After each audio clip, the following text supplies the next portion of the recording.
ভাইরে জীবনে কি করলাম? এত কষ্ট করে হালাল টাকা ইনকাম করে আসলে জীবনে কিছুই করতে পারলাম না।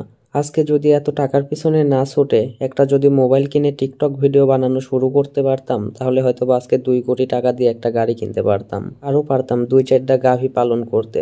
না মানে হচ্ছে দুবাই গিয়ে সুন্দরী সুন্দরী গার্লফ্রেন্ড বানায়া তারপরে ওগুলাকে দেখায় ভিডিও বানায়া অনেক টাকা ইনকাম করতে পারতাম।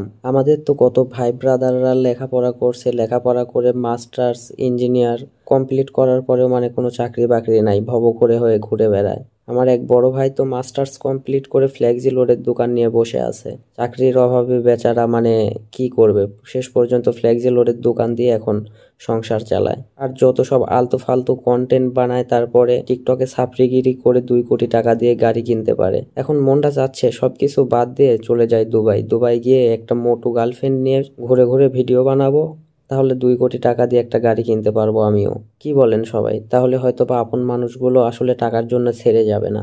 আসলে কথাটা মনে হয় ভুল বললাম। যারা বেঈমান, যারা মানুষকে ছেড়ে যায়, তারা হয়তো বা ওই দেশের প্রেসিডেন্ট জাস্টিন ট্রুডো হইলেও তাদেরকেও ছেড়ে যায়। তো যাই হোক, জীবনে কোনো আফসোস রাখতে নাইকো, আল্লাহ যা করে ভালোর জন্যই করে। আসলে আল্লাহ হালাল পথে ইনকাম করায়, 2 মুঠো খাইতে পারি কি না পারি অনেক শান্তিতে থাকি। আর জীবনে যে দুর্বল জায়গাগুলো ছিল সেখান থেকেও আল্লাহ কাটিয়ে ওঠার মতো ধৈর্য দিছে, তৌফিক দিছে, আল্লাহর কাছে আলহামদুলিল্লাহ।